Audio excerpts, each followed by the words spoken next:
Bismillahirrahmanirrahim. Assalamualaikum warahmatullahi wabarakatuh.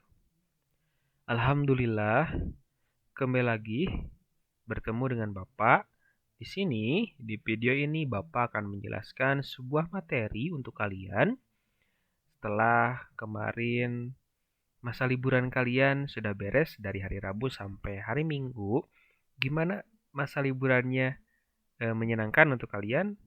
Maupun liburannya masih masa pandemi. Oke, sebelum ke materi, alangkah baiknya kita berdoa terlebih dahulu. Mari kita bersama-sama bacakan basmalah. Bismillahirrahmanirrahim. Oke, langsung saja ke materinya. Silakan yang punya buku IPS-nya kelas 7, yang PDF-nya kurikulum 2013, silakan kalian buka ya. Bapak pun sama materinya ngambil dari buku paket kelas 7 kurikulum 2013. Nah, untuk materi hari ini lanjutan yang kemarin yaitu tentang jenis dan fungsi lembaga sosial. Kemarin sudah mengetahui pengertian penjelasan tentang lembaga sosial itu seperti apa, interaksi sosial, dan sekarang ada lembaga-lembaga sosial dan fungsinya. Kita langsung saja. Nah, di sini ada sehubungan dengan usaha manusia untuk memenuhi kebutuhan hidupnya, maka lembaga sosial secara umum mempunyai fungsi sebagai berikut.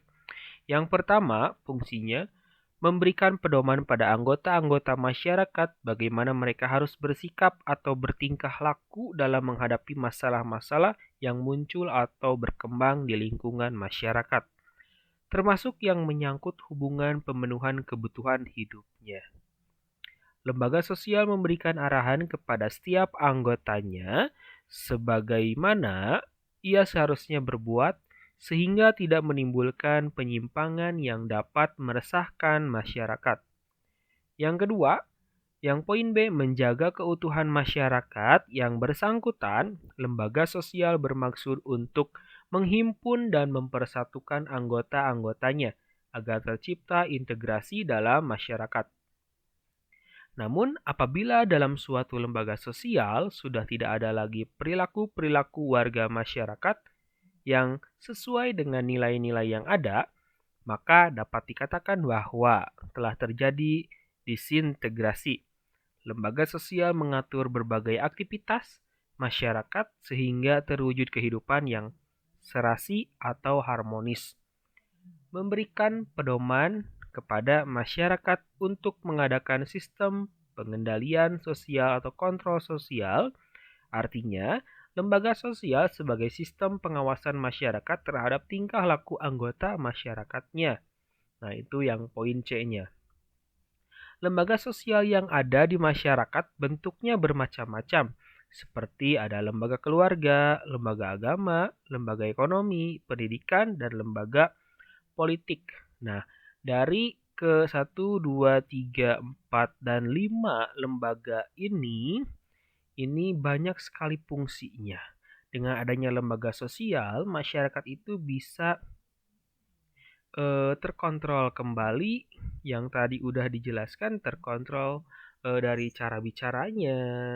Kalau lembaga agama mungkin sudah tahu kalau kita melanggar yang dianut agama kita, mungkin akan ada sanksinya atau ada hukumannya. Nah, ini ada macam-macam lembaga sosial yang tadi sudah disebutkan. Dalam lembaga sosial itu ada lembaga keluarga, agama, ekonomi, pendidikan, dan politik. Langsung saja, yang pertama ada lembaga keluarga. Keluarga merupakan unit sosial yang terkecil dalam masyarakat yang terdiri dari ada ayah, ada ibu, dan anak-anaknya. Anak-anak inilah yang nantinya berkembang dan mulai bisa melihat dan mengenal arti diri sendiri. Dan kemudian ia mulai dikenal sebagai individu. Keluarga berperan membina dan membimbing anggota-anggotanya untuk beradaptasi dengan lingkungan fisik maupun lingkungan budaya di mana ia berada. Orang tua kalian adalah panutan atau contoh untuk kalian ketika nanti kalian dewasa, udah tahu cara bicara kepada orang lain seperti apa, bertingkah laku kepada orang lain seperti apa, akan ada ilmunya dari orang tua kalian ketika kalian ada di rumah kalian.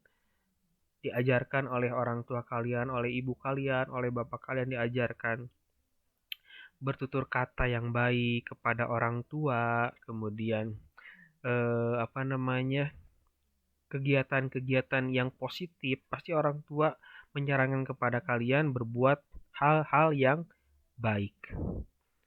Kemudian di lembaga keluarga ada fungsinya. Yang pertama, fungsi reproduksi.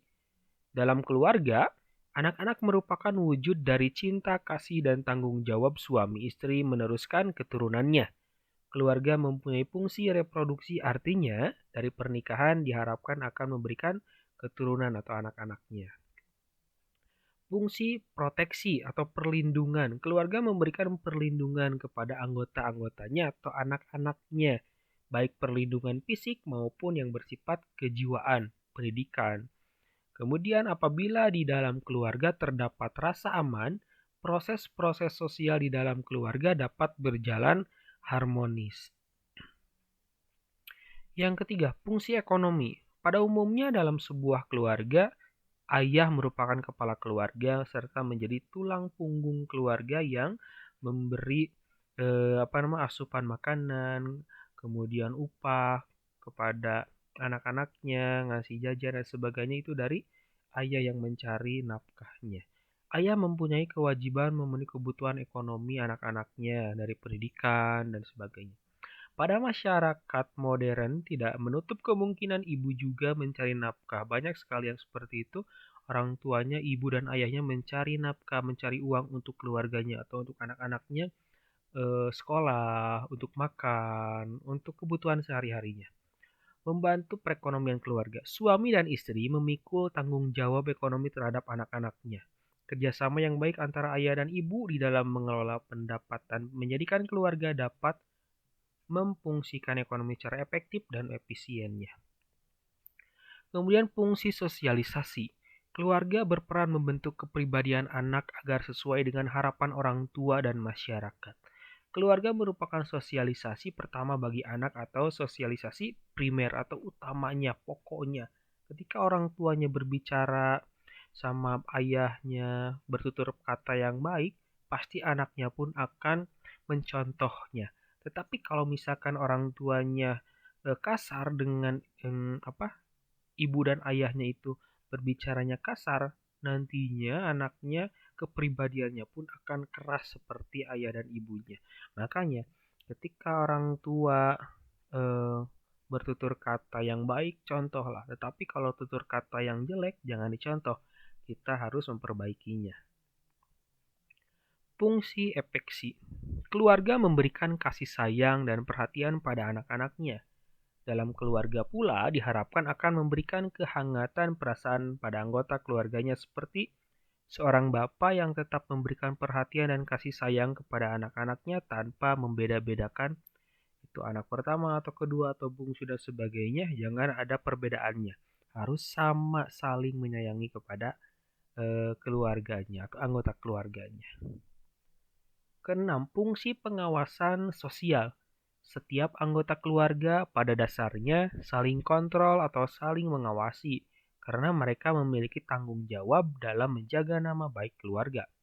Namun, dalam kenyataannya, fungsi ini biasanya dilakukan oleh anggota keluarga yang lebih tua usianya.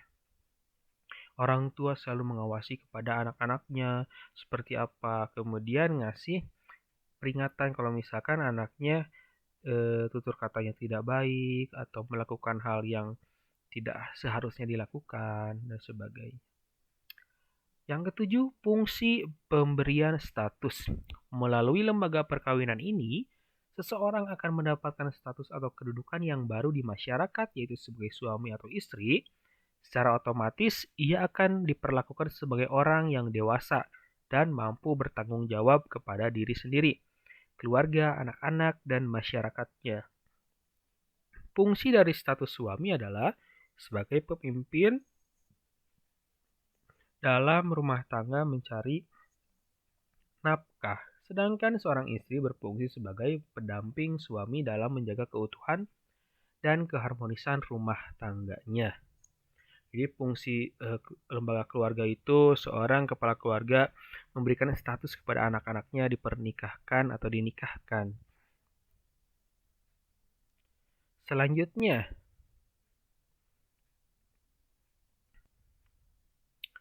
yang kedua, yang poin B ada lembaga agama.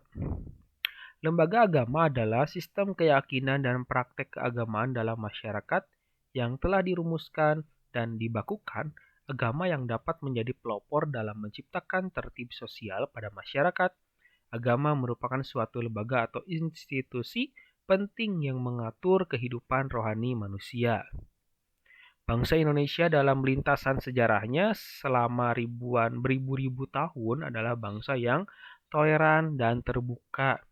Contohnya, kita harus menghargai orang lain yang berbeda agamanya dengan kita. Ketika mereka sedang menjalankan ibadahnya, sejak awal sejarahnya yang paling dini mengaruh agama-agama luar diterima dengan ramah. Tetapi direfleksikan kembali dalam konteks kebudayaannya sendiri. Betul sekali di Indonesia bermacam-macam agama. Mungkin ada 6 agama yang diakui di Indonesia. Tetapi kita saling menjaga toleransi. Gak apa-apa kita punya teman agama lain, tapi jangan sampai kita masuk ke agama mereka. Jadi saling menghargailah. Mereka beribadah, kita jangan mengganggu. Kita beribadah, jangan sampai diganggu oleh agama yang lain. Contohnya banyak sekali di daerah yang mayoritas agama Kristen atau Hindu, Buddha, minoritasnya agama Islam, tapi tidak saling mengganggu, tetap ramah dan sebagainya. Ini contoh tempat peribadahan tiap-tiap agama. Agama Islam ada masjid, ada gereja, ada pura, ada vihara, kemudian ada kelenteng. Fungsinya, apa sih fungsi lembaga agama? Yang pertama sebagai pedoman hidup bagi manusia, baik dalam kehidupan sebagai pribadi, dalam hubungan dengan Tuhan, dalam hubungannya dengan manusia lain, dan hubungannya dengan alam sekitarnya. Kita mungkin tidak ada di sekolah kita, gak ada yang agama selain Islam. Semuanya Islam. Jadi kita harus patuh terhadap aturan-aturan yang ada di agama Islam. Kita harus selalu wajib sholat wajibnya 5 waktunya. Jangan sampai ketinggalan kalian maupun masih SMP, tapi harus belajar terus. Jangan sampai lupa sholat 5 waktunya. Jangan sampai ketinggalan. Kalau terus-terusan seperti itu, nanti ketika dewasanya pun akan terbiasa. Terus-terusan ketika mendengar azan, langsung ke masjid, langsung sholat berjamaah. Kalau dari dininya, dari sekarang tidak seperti itu, tidak selalu tepat waktu, nanti dewasanya pun akan sama seperti itu. Pasti. Jadi, setiap mendengar azan, kita harus langsung ke air dan wudhu. Kemudian yang kedua, sumber kebenaran. Dalam diri para penganut umat agama ada keinginan untuk mencapai keselamatan dan berbagai kebahagiaan hidup, baik di dunia maupun di akhirat. Untuk itu agama mengajarkan dan memberikan jaminan dengan cara yang khas untuk mencapai kebahagiaan dan mengatasi kekurangan mampuan manusia. Di agama kita, Islam, kita harus selalu berdoa kepada Allah setelah sholat sunat, sholat wajib, sholat tahajud dan sebagainya. Udah ada caranya kita pengen masuk surga itu seperti apa. Berbuat baiklah kepada orang lain, kemudian sholat 5 waktu, sholat wajib, sholat sunatnya, dan hal-hal yang mungkin diharuskan di agama kita.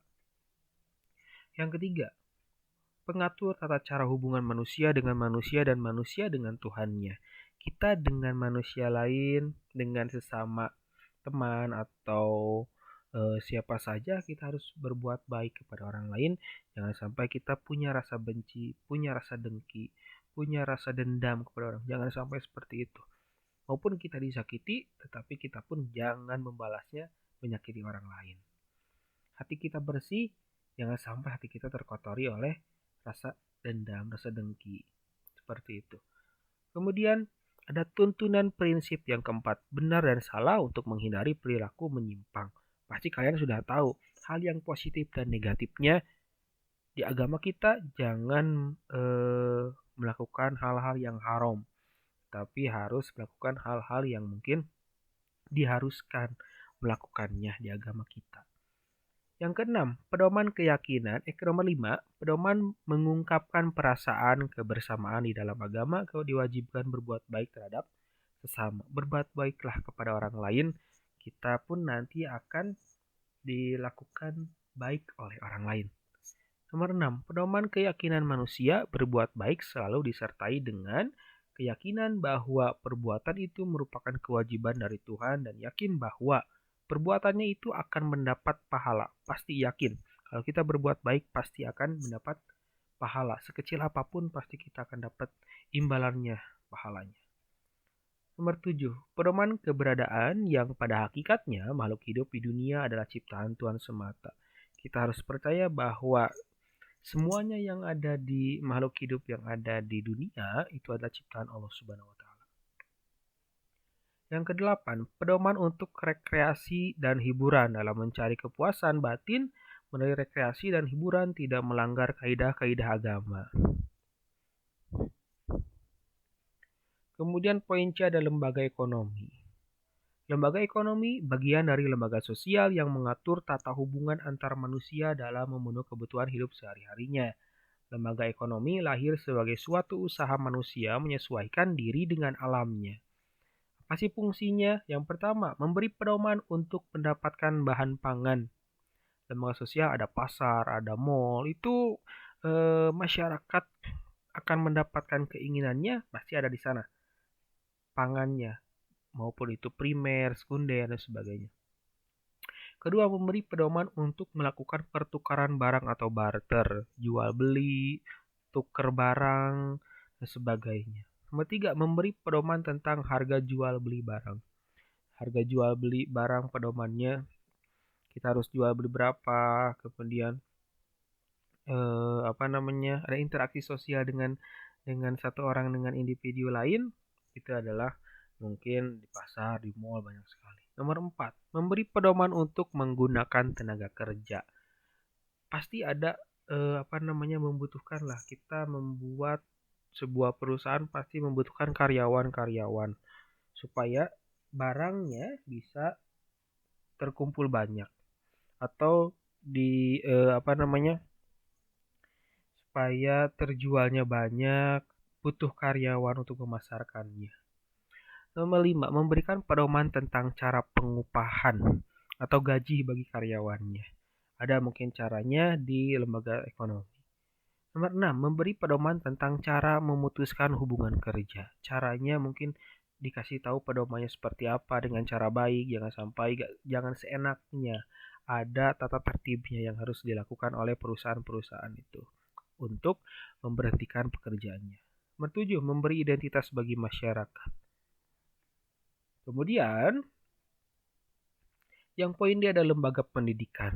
Nah, di sini menurut Undang-Undang Nomor 20 Tahun 2003 tentang Sistem Pendidikan Nasional, pendidikan adalah usaha sadar dan terencana untuk mewujudkan suasana belajar dan proses pembelajaran agar peserta didik secara aktif mengembangkan potensi dirinya untuk memiliki kekuatan spiritual keagamaan, pengendalian diri, kepribadian, kecerdasan, akhlak mulia, serta keterampilan yang diperlukan dirinya, masyarakat, bangsa, dan negaranya.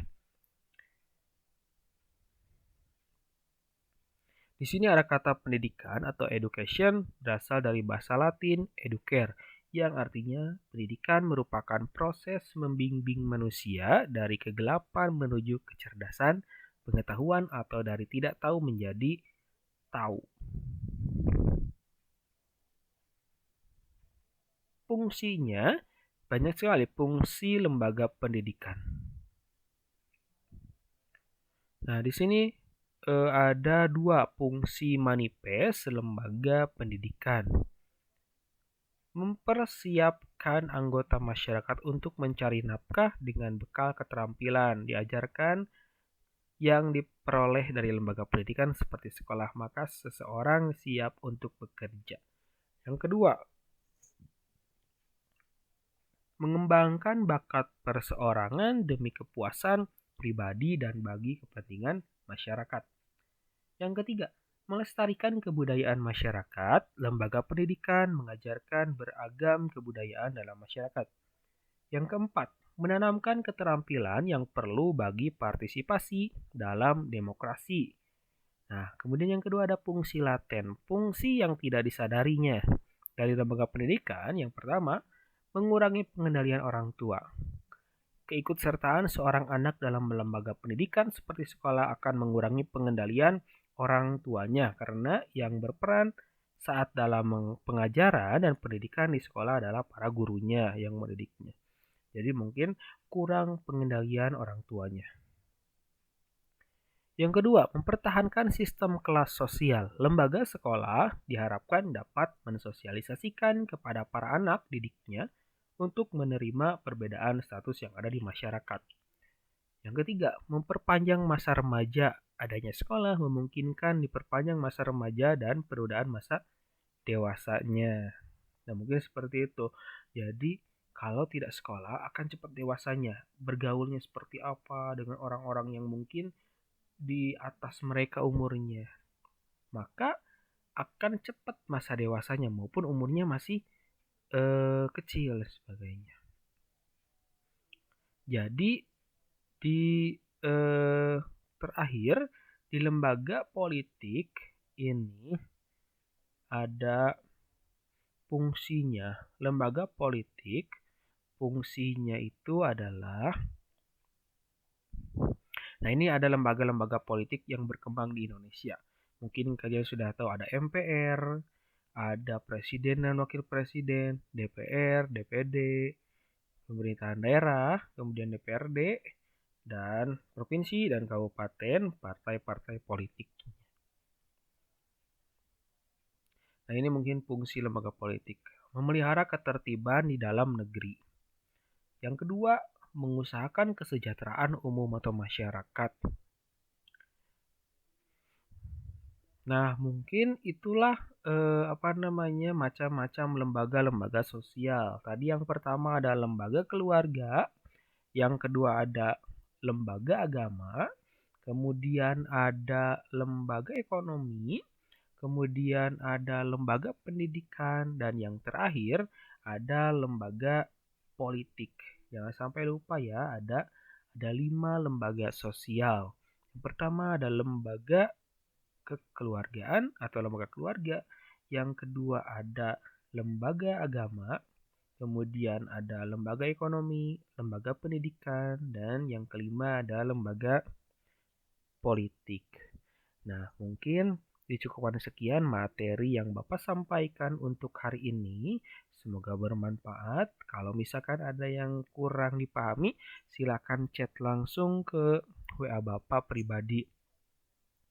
Kita ketemu lagi di pertemuan selanjutnya dengan materi yang baru. Terima kasih atas perhatiannya. Wassalamualaikum warahmatullahi wabarakatuh.